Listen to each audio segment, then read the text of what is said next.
Welcome to the RecoverMate Podcast, where love, sobriety, and life gets real. I'm Rick. And I'm Danielle.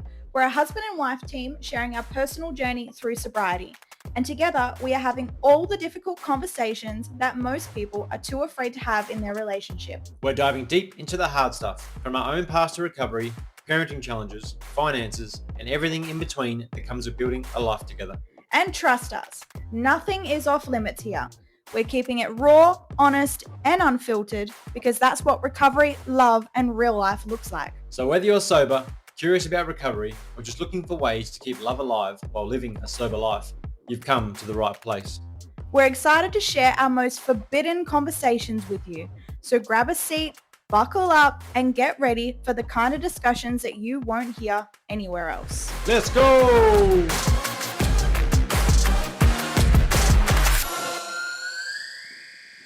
So welcome to another episode of the RecoverMate Podcast. Again, guys, it's been awesome. 9 episodes in, and like no other, today's episode is going to be just as interesting. We're going to be talking about some things today in this podcast that typically a lot of people don't want to talk about. Yes, it's going to be hard. It's unfiltered, and you get to see the real emotion and rawness, because even though we are both sober, there's still parts of our journey and our history that are painful. So bear with us today as we chit chat away.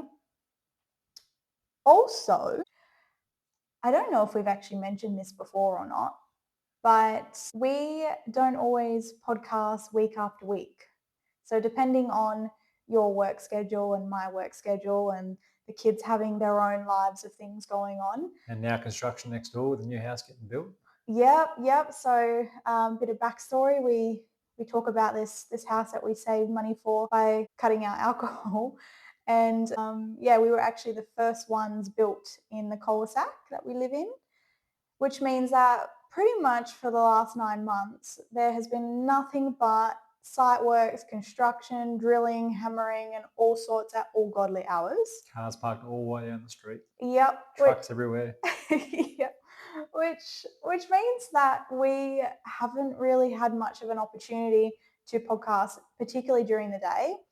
And we have to just be mindful of scheduling out time and blocking out time to sit down and actually really have these conversations. So it does take a lot for us between work schedules, particularly when you do night shift, and the kids' schedules and all the construction going on. So some weeks we record multiple episodes, and then some weeks we don't record any.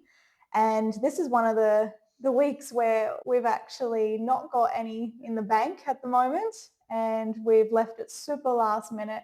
But just because we have doesn't mean that the content isn't going to be as great as the last. So with all of that being said, today we're going to be talking about hiding alcohol, particularly from your partner, from your close friends and family, whether it be work, whatever it may be. Today we're going to be having those conversations. And I know I just have this feeling that I'm going to hear something for the very first time. So we'll see where this goes. So I know, I just know that there have been times where you've hidden alcohol from me. And I know intellectually that you were doing it because you were in pain, that you felt you couldn't come to me, you were scared of judgment, worried about what I was going to think, worrying about essentially what it would mean to the relationship as well. But yeah, I'd really like to get your side of things. What makes you decide to hide alcohol? How does it even get to that point? Like you said, it's all the above.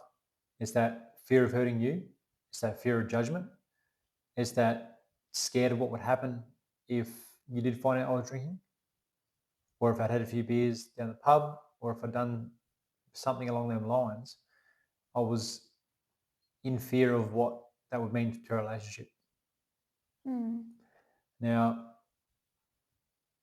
why I chose to do that a lot of the times was because I was in a state of stress or fear, just in general, hard day at work, anxious, all these other emotions come in. And because I was also depressed at the same time, what I felt I needed was alcohol to get past that or out of that state into a happy-go-lucky state where I can come home and not bring all these things to you and not bring all these things home to the family, to the kids. I want to come home as this happy guy, not this depressed guy that I felt like, not this down the dumps piece of shit. And that's just how I felt. So I chose that direction, or I chose alcohol to try and evidently make myself feel better, so I didn't bring the rest of the family down. It's so interesting, like hearing you say that, because like I know for me, and I know for many women that I've spoken to are going through similar things or are learning how to deal with having an alcoholic in the family. We already know, like there's a part of us that already knows why you're drinking, that already knows that you're depressed, that you don't want to burden us with what's going on for you, that you're committed to getting through the day, putting food on the table, making sure the bills are paid, being that provider. And if all of that's done and you can lay your head down at the end of the night and feel like, fuck, I'm doing okay, then that's enough. And it is a horrible feeling watching and knowing and feeling that your partner feels that way. And it's even harder because you're caught in a almost double bind, because the alcohol, is posing a problem, but it feels like it's the only way you're coping. So there's parts where it's like, I don't want to come in and say alcohol's the problem. And I can tell you how many times we bloody fought about it. But on the other side, I'm like, well, fuck, it's the only way that he's dealing with some shit. And like knowing your history and knowing your pain and knowing your past and the things that you've had to witness and the things you've had to deal with in your life, I don't wish that upon anybody. So me knowing that, I'm like, okay, well, it could be worse. And I'm like, this is just his way on coping. So my part in that at the time was making it okay, enabling you in a way, because I could see it, I could feel it. And even though it was unspoken, doesn't mean that it didn't exist or that I was oblivious to it. That's definitely how it started. Like our relationship first started that way, where I would openly drink or openly get to a certain point of intoxication where, you might have been okay with that, where you made it okay. But obviously towards the back end of our relationship, as both kids came in and they get starting to get to a certain age where they were seeing things, there was definitely a time where you were no longer okay with it. You're no longer making it okay. And that's when the hiding the alcohol came in. Yeah. So you were dealing with it or were allowing it to happen at one point, but it definitely got to a point where you were no longer, there was judgment coming through. And, obviously the judgment was from a good place, because you didn't want me doing that anymore. You didn't want that for me. But I didn't know how to stop it. I didn't have the tools or the resources or, even the why to stop it. And then by you trying to stop it, felt judging to me. And if I couldn't stop it, and you were trying to stop it, like it was almost like we're both fighting different battles of the same thing. So that's when the hiding came into it. Yeah. I can see that. And I can see even how there's parts of relationships. Again, I was speaking to a client earlier in the week, and she's been going through some stuff with her partner. And it did get me thinking about our early sobriety days, or coming into our sobriety days, should I say, that period of time where I was sober and you weren't. And I actually remember I just had this epiphany. It was like this moment that just come in, and it was like, I can't force him to give it up. Like, no part of me, it doesn't matter what I do, it doesn't matter what I say, he doesn't want to give it up. And it was like we're at a standstill. And you were fucking defiant as anything. I'm a stubborn prick, yeah. But it was like it ramped up. You were drinking more than you ever were. You were stubborn, you were being defiant, and it just felt like it was getting worse. And I just remember the feeling of going, it doesn't matter what I do, what I say, how much I lean in, you were just choosing to drink, still choosing it. And at the time, maybe your why wasn't big enough. Or you're just in a place where you're like, I'm not ready to give it up because of what it means if I have to give it up.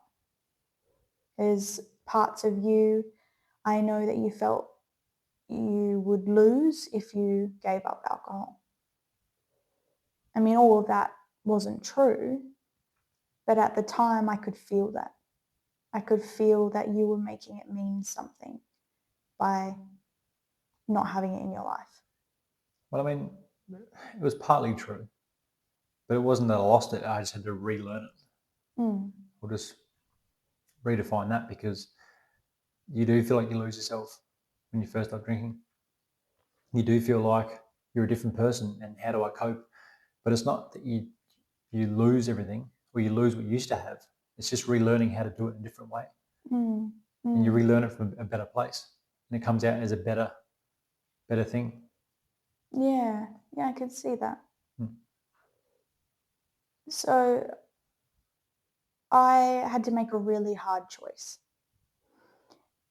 The relationship was getting to the point where I'm not drinking anymore, but you're still drinking.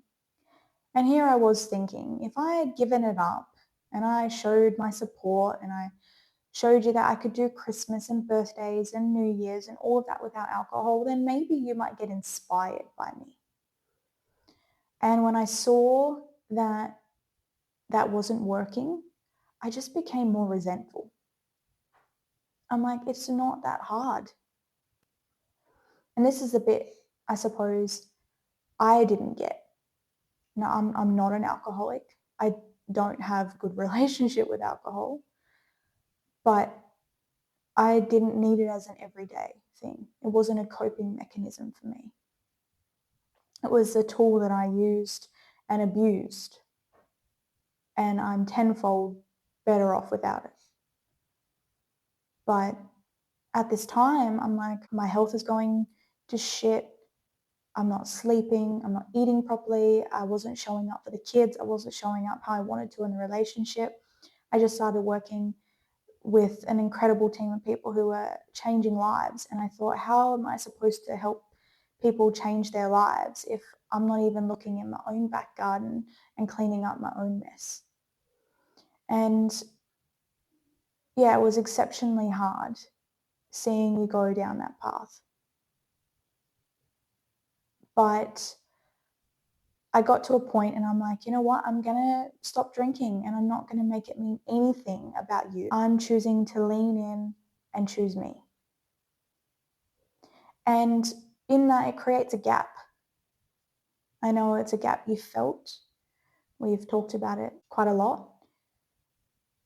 But it was a necessary gap because there was a standard that I was no longer accepting. I really want to clear up the fact of what I've just said, because when I say gap, I don't mean withdrawing in the relationship. What I mean is I had to lean in even more than what I was doing. And there was no withdrawing love. The love was there. I showed up every day for you.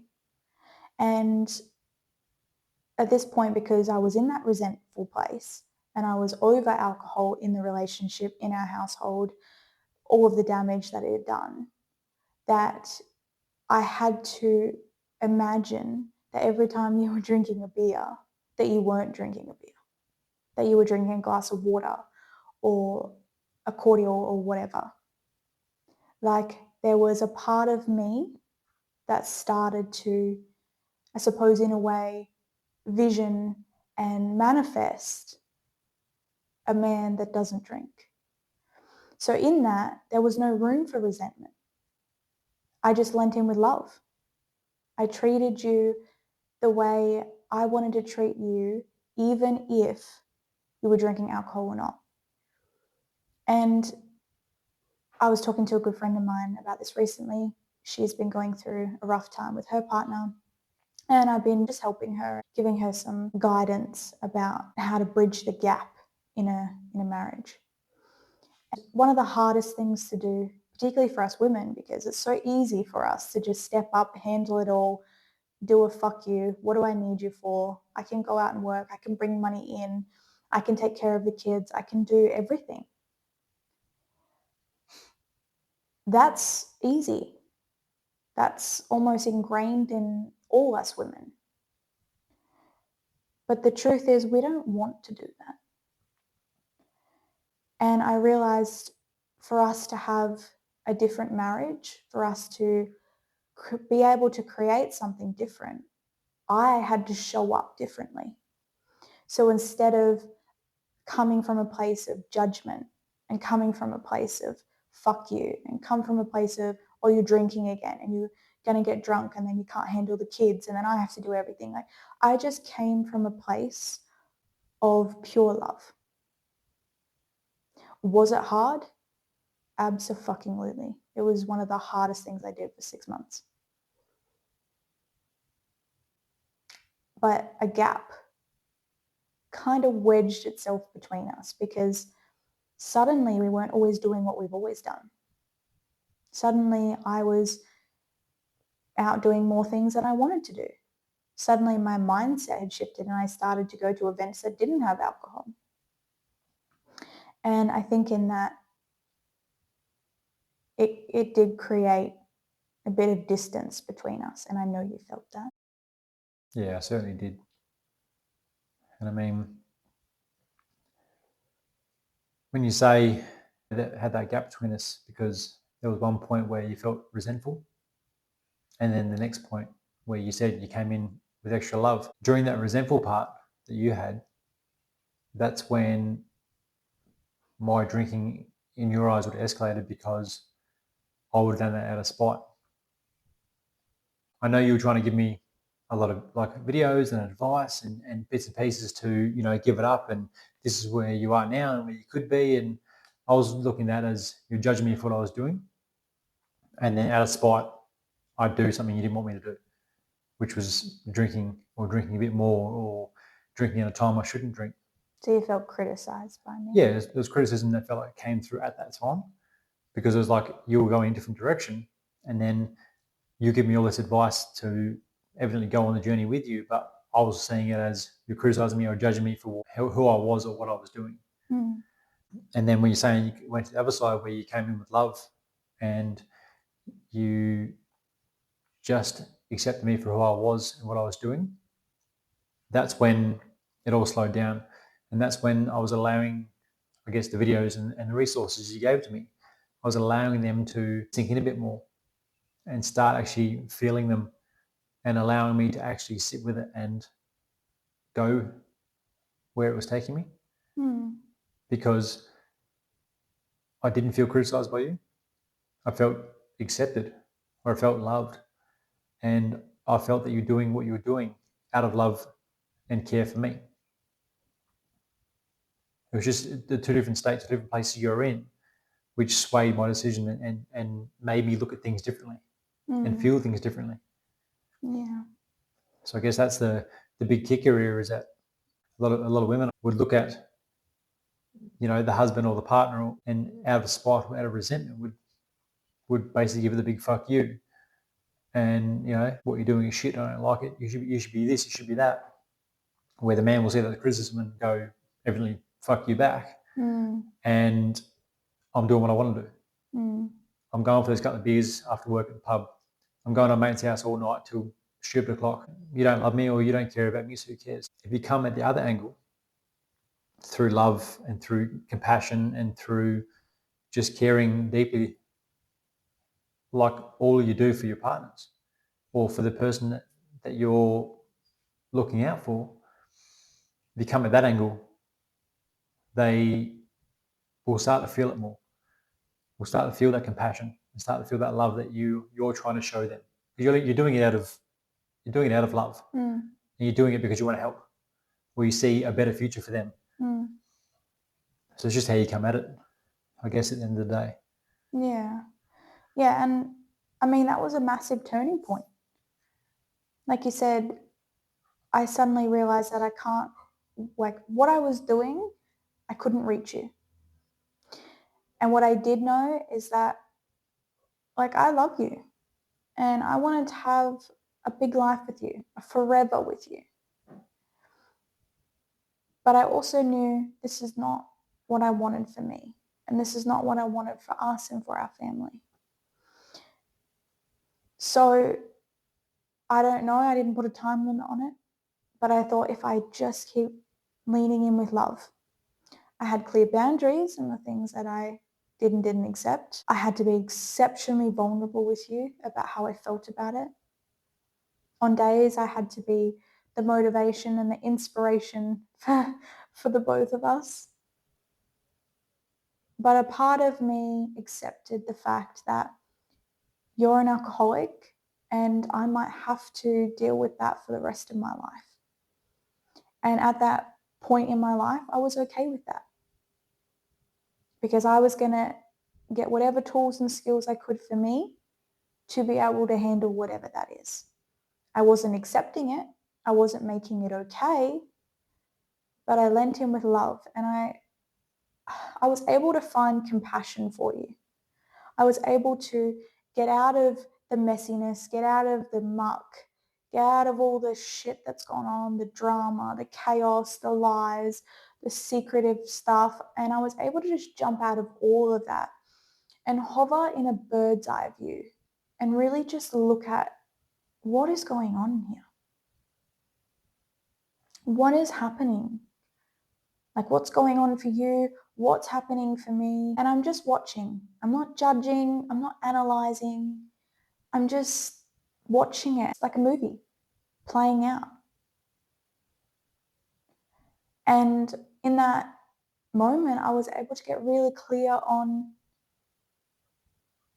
he will find his way through.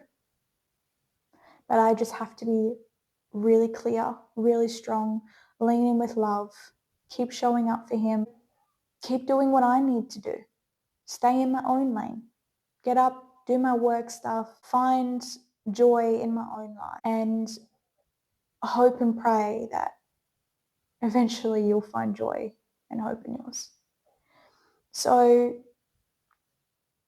yeah, that was a tricky time. But I really want to know, where was it, like pinpoint, where it was like, okay, it's getting bad. She's not okay with what's going on. I need to start taking it away from the house or do it outside of the house and then hide it and then lie about it.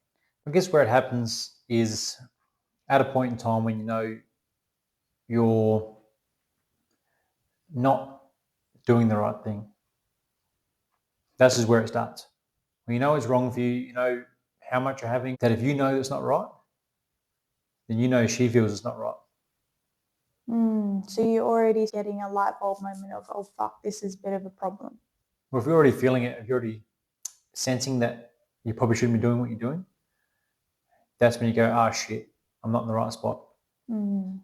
Oh shit, I'm not doing the right thing. And then you go, how do I go about this? You can either obviously do two options. One is do the right thing and not do it. Or two, which is the option I took every time, which was have one or two more and then say you didn't. I know a lot of men do it. You know, I've had a lot of friends and family and everyone else that, you know, I'm going to have one beer and 6 beers later they've come home and told their partner it's been one beer. Or I seen a friend at the pub, so I had a second beer with him. Yeah, why is there so much shame and guilt around it? Well, I guess there's that fear of judgment, isn't it? That fear of criticism from your partner. I mean, if you're not open enough to have that conversation with your partner, which a lot of people aren't because of that fear of the fights and where things might end up, knowing that's not the right thing to do, a lot of times you just hide it away because it's easier than fighting over it. Well, actually, now you say that, what I think of, if I'm thinking back to that time, I looked for you for security and safety.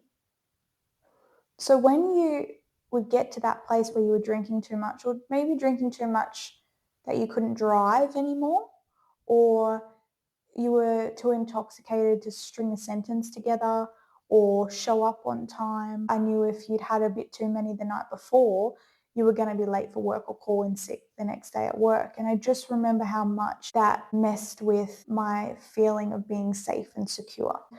What we know now is women actually look to their men for safety and security. So we look at him and we go, okay, is it safe to show up emotionally here? Is he going to be able to look after me if someone breaks into the house? Or is he going to be a drunken sloth that had no idea what the fuck happened? Or is he even going to make it home? Yeah, exactly. There comes a point where you are the leader of the family and we look for you for protection and security and safety.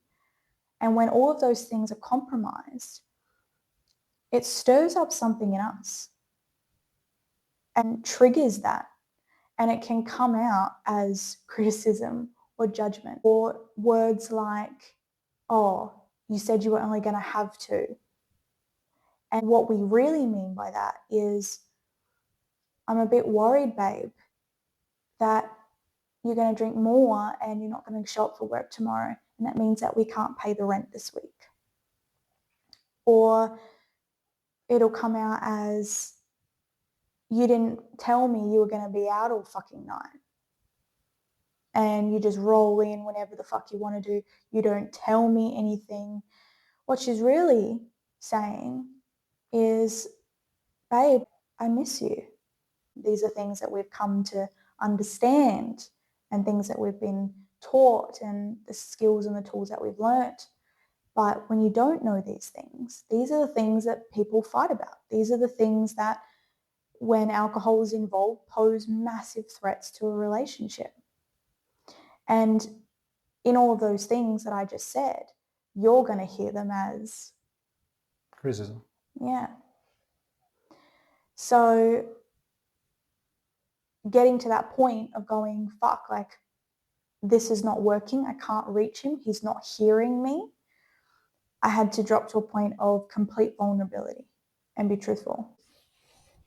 You deciding, okay, she's criticizing me. She's judging me. I'm going to go and have a few extra beers or stay out later. Like, what is going through your mind and how were you hiding it? Like I said before, sometimes it was about trying to get out of one state to the next state. So you go to the pub for a couple of beers before heading home to get out of the bad state into the good state, as you would think, or how you felt at the time. Sometimes it was just so caught up in the addiction, where I've spoken about this before, but it was about like when I went to gridiron training that one time, and I was just such a shitty place in how I felt about myself and how I just felt everything was going, that I went to the bottle shop on the way through. I grabbed an 8-pack of beers and pretty much planned to drink them in this couple of hour space that I had gridiron training. Now, I drank on the way there, and what I ended up doing was I ended up sneaking off to the local park. They had a little river there, and I sat there and I had the 4 beers going, I'm not going to train, who cares? I'll just sit here and drink all the beers and then I'll go home afterwards. Basically, I got 4 beers in and I went, no, I feel like an idiot. You've got to train, it's getting towards the back end of the season, finals coming up, all that comes with it. And I'm going to training. So training was around the corner. I went to it. I punished myself at training by running as hard as I could, doing extra drills, doing everything I could to the point where I almost felt like I was going to throw up. I was pretty much punishing myself, knowing that I shouldn't have done what I'd done before, which was drinking the 4 beers before going to training. Then to reward myself through training and busting my ass there, I drank the other 4 on the way home. And I came home and I hid the can somewhere else, and I snuck in and I quickly went for a shower, and I tried to wash all the alcohol smell away, and just told you I was tired and pretty much went to bed. But it was me knowing that I shouldn't do it. So caught up in the addiction that I went and did anyway, and then beat myself up for doing it, and then rewarded myself for beating myself up, and then come home and hit it from you because I didn't want you to judge or criticize me for what I just done. Like it was just this vicious fucking cycle that I was stuck in. And then I'd go and do it all the next day again. And this was all at a point where, you were still drinking at that time as well. You hadn't yet gone sober at that time, but I still knew it was the wrong thing to do. I still internally knew it was the wrong thing, but it was like I couldn't control it. So the hiding of alcohol happened well and truly before I started to give it up, or before I'd given it up?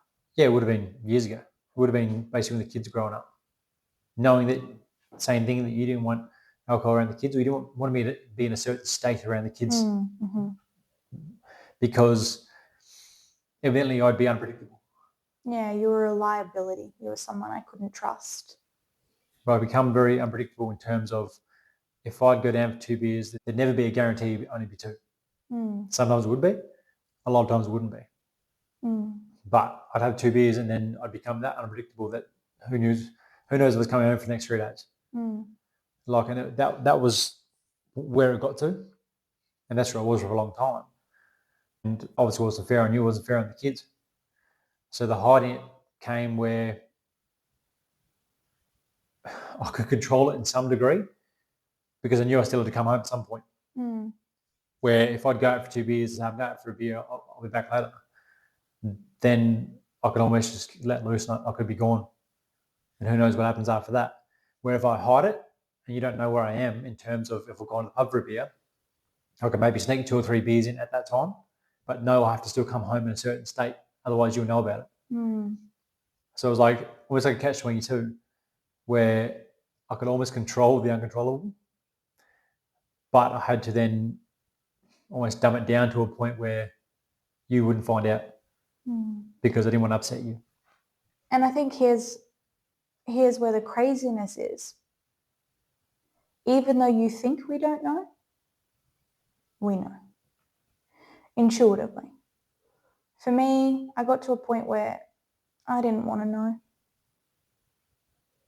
Like, I didn't want to ask because I didn't want to fight with you. I didn't want to, I just got to a point I just didn't have any more energy left to keep banging on about the same fucking thing over and over again.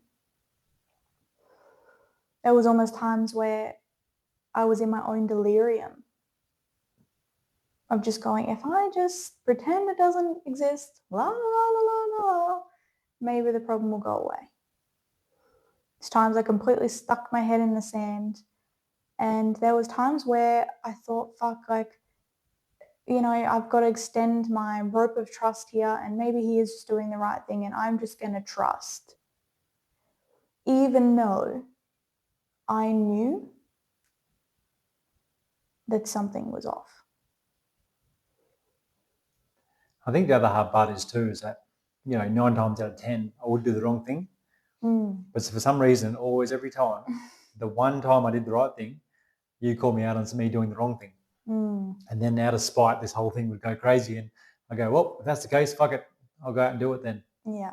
You know what I mean? So, which isn't on you, obviously. It's on me. But it just seems to be every time that one time happened is when we had the conversation. And I'm like, no, nothing happened. I've done the right thing. Right. No, you haven't. Oh, well, fuck you then. I'll see you tomorrow. I do actually remember us fighting about that. And because I was right about all the other times, but the time I decided to speak up was the only time I've done the right thing. Was the only time, because I think that's where the unwavering and the uncertainty is. And there is a part of us in that feels fucking crazy. Like we actually start to question, is what's happening here really what's going on? Or am I just fucking going nuts here? But you know what I mean? Like there is a part of us, because we look for you for that. We look for you for safety and security. We look for you to lead the house. We look for you for that protection and that support. And then when that's not there, there's a part of us that has to step up. There's also a part of us that lives in fear. And then we're like, okay, we don't want to mother. Like that's gross. No one wants to mother their partner. But it feels like you have another child. Big one. Yeah. And they're a big fucking problem because they're the person that's supposed to be taking care of everyone. I think the worst part for you at that time was that I couldn't even lead myself. You needed me to lead the family, and I couldn't even lead me. I could lead myself down the wrong path. I was pretty good at that. But at that time, yeah, we had no hope. And you do that long enough, you end up in the same place that we were when we started to talk about that was it, divorce, it's over. Because I needed that. And I know for you, you wanted to be that, but you couldn't figure out how to shovel all this shit away. And we were constantly in this cycle, week after week after week. And it was just, like I said, it was just a shitty ass cycle that I couldn't get myself out of.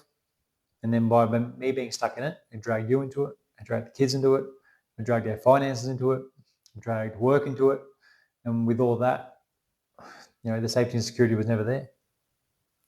The amount of times we were behind on rent, the amount of times that we were behind on bills, the amount of times that we had to go find with the car I'd left the night before. The amount of times I called in sick for work or lost jobs because of it. Like it was just so much evidence to prove that I was making every mistake under the sun. And then if you look back on it now, there's so much evidence to prove how much you held us all together through the skin of our teeth. Yeah. And I tell you what, the thing that was holding it together by that one little thread was belief, was hope. You could see something that I couldn't see. Yeah, and I had to, as cliche as it sounded, I had to be the change I wanted to see. Like I had to look at my bit in this. And that's not going responsible for it, but it's just looking at what bit am I playing out in this relationship, in this cycle? Like it's affecting me too. And when I sat back and I looked at it, I looked at the things that I made okay, why I make them okay, what I'm so fearful of. And that's not an easy thing to do, but it was necessary to have what we have now, where we can talk and get to the depths of these conversations. We can have what we call is unforbidden conversations, the ones that most people don't want to talk about or spend a whole lifetime avoiding if they could. That find deeper love and deeper passion and deeper connection. That's something we both longed for. We just didn't know how to get there. Yeah, I just knew that I had to look at my stuff first. And coming back to what I said earlier, there was a gap. And in that gap, I kept the love there. I had so much empathy and compassion for you. But there were boundaries. There were things that I wasn't accepting. And like you said, there was a feeling of acceptance in the love. And it was leaning in not just with my words, but it was leaning in with my energy, the power that we have as women. It was leaning in with complete vulnerability. but very firm in the fact that I love you, but I'm not doing this with you tonight. It's okay if you want to do that, if that's how you want to spend your evening. But look, I've got this really amazing book. I'm just going to go hop into bed and I'm going to read that. I love you. Good night. See you in the morning. There was still love in that, but there was a boundary of, I'm not jumping in this mess with you. I'm not having this argument with you again. And it was giving you free choice and free will. It wasn't me telling you not to. It was okay if that's what you want to do. No worries. 9 times out of 10, you're like, fuck it, I'm bored. I'm going to bed too then. Yeah. Because now the game's not there anymore. Exactly. The game's gone. Exactly. And it's a shit way of putting it, but sometimes it can be a game. It can be chasing something that you not knowing you're chasing, but trying to chase that fight or chase that argument or chase them to come out and join you in what you're doing because you want company in that. But if they're gonna, with love or leave and go, you're on your own, do what you want to do, you go, well, fuck, this isn't fun anymore. What's the point? And then you sort of sit with yourself as well and you kind of go, look, what am I doing? Like, why aren't I joining the person I love in bed and watching a movie together or just spending time with them? Because I'm over here caught up in this. And you start to actually reflect back on yourself at the same time. Because you're like, you're right, like what you're doing is way more better than what I'm doing. I'm just over here because it feels normal, or it feels like it's a habit. I'm called to have my 6th beer because it's just a habit. I'm just drinking for the sake of drinking. Not because I feel like I have to drink, not because anyone's here to drink with. I'm just doing it for the sake of doing it. So when you get that time to reflect after hearing what you just heard and seeing your partner, the love of your life, whoever that person may be, tell you that, you go, what am I doing? And the gap's beautiful. Like, sure, you're severing a connection and you're having a complete leap of faith that you can find connection again. Because for us, our connection was built off that. And that was fearful for me. It was like, oh, fuck, like I'm cutting off our life source here. I'm potentially ending our relationship by creating this gap. Yeah, it was built up alcohol, wasn't it? Yeah. So by doing it, I was taking the lungs out of the operation. But when I leant back in with my heart, you started to creep closer in the gap. I didn't waver, and I think that's the important thing. I stood very firm in my boundaries. And I'm pretty... Yeah, you can be very persuasive. So it was not an easy task at all. And you are quite funny and quite humorous. So you would lean in with humor and you'd lean in with fun, and that's how you'd try and catch me to try and spend some time with you. Charm my way in. Yeah, exactly. But this is where it was hard for me because I'm like, you're funny, I love you, but I'm not doing it. And that's where, like in the past, it would work. Like we'd fight, and then I'd sort of charm my way back in again, and it's all good again, and then I'd go out and do something else and create more havoc. And then you'd be upset with me again. You'd be on the other side. I'd come back in, charm my way through. It's all good. So what you're saying now is that when I try to do this in the place that you're in at that point, you allowed me to step in, but then allow yourself to step in at the same time. Yeah. You allowed yourself to stop at that one point, go, this is where I'm at. This is where we are. If you need to come here, you come all the way to here, not halfway. I'm not meeting you anywhere. Yeah. And at that point, I realized that I was doing this because I love you. Like I was doing this because I was prioritizing the relationship above all of the other stuff. Did it get messy? Absolutely. Was it hard? One of the fucking hardest things I've ever done. Because I bloody love you. And I am persuasive. Yes. And I didn't want our relationship to end. I really didn't. But I was okay with whatever happened in that gap because I knew that we could have more. And we were constantly going in cycles of fighting about trust, because you would say one thing and do another. And then I would try and hold you accountable to that. And then you would do a fuck you. And like, we were just in that cycle, you know? And then I was doing fuck you.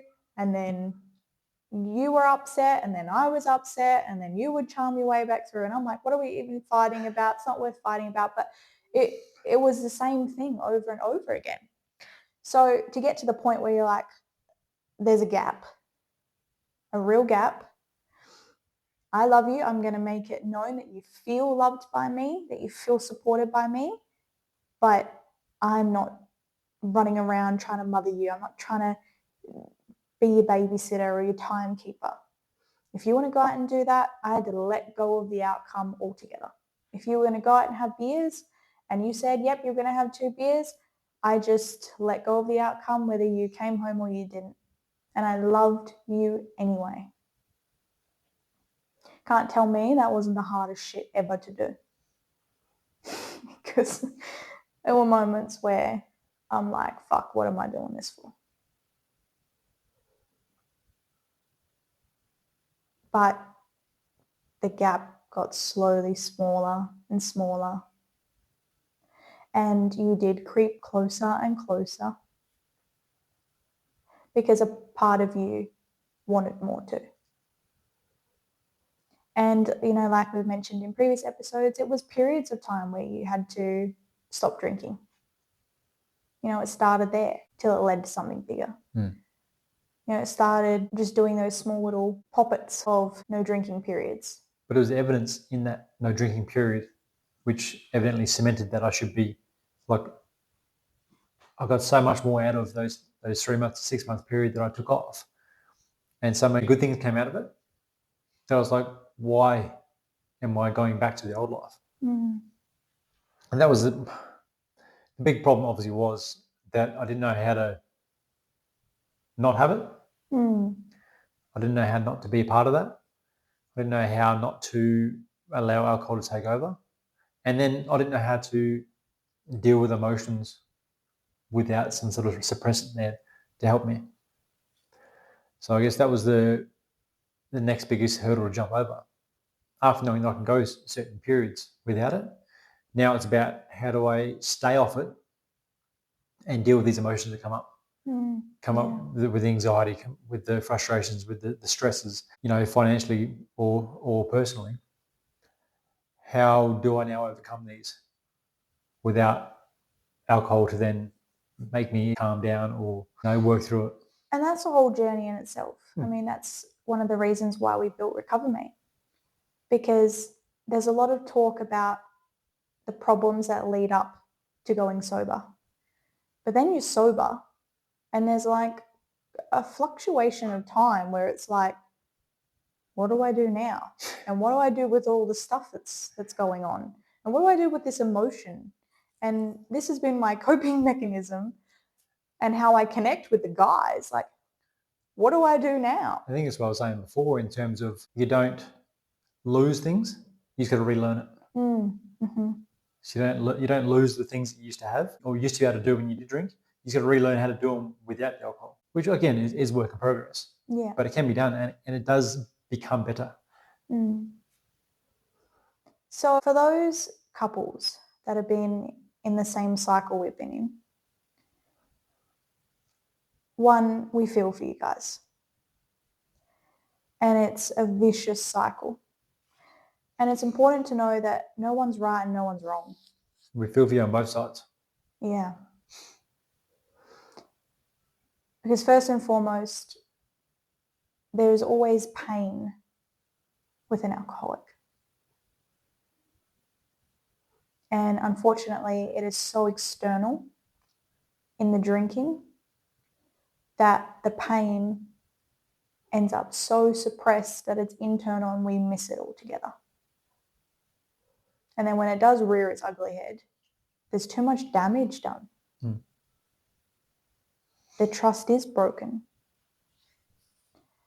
But the truth is, if it is something that you're wanting to move past, if it is something that you want to move towards forgiveness, then it is possible. We're living proof that it's possible. So if you are stuck in that cycle and you would like some support or some guidance or more knowledge or a phone call, whatever it is, reach out to us. And this is not just going for alcohol. Like we've spoken to quite a number of people who have listened to our podcast, and they don't necessarily have an alcohol addiction, but they have another addiction of some sort. And the same thing applies. Like it's all emotional based stuff. And we ourselves have had other addictions as well. Alcohol was obviously always my biggest one. I think it's just sheer dumb luck on my side that alcohol was my worst thing. You know, I had gambling problems. I've had, dabbled with drugs, and I've, tried almost everything under the sun. But like it's all based around the same sort of shit. Yeah. It's all based around the emotions, all based around suppressing. And this is why we want to be here. For these discussions, to help just in any way that we can help when it comes to bettering your life. It's like shining a light on the ugly truth, the one that transcends us. But it's true. When we hear our previous episodes where we talk about the ego, our egos love shame and guilt. It eats that shit up. Has it for breakfast, lunch, and dinner. So the more that you shine lights on those parts of yourself, the less places it has to hide. That's where the real magic starts to happen. Well, that's another episode of RecoverMate Podcast. Yeah, it was a good one. No construction. No problems. I mean, it is getting late at night now, but yeah. Thanks for being here with us. It was awesome. all right, guys. See you next time, eh? Much love.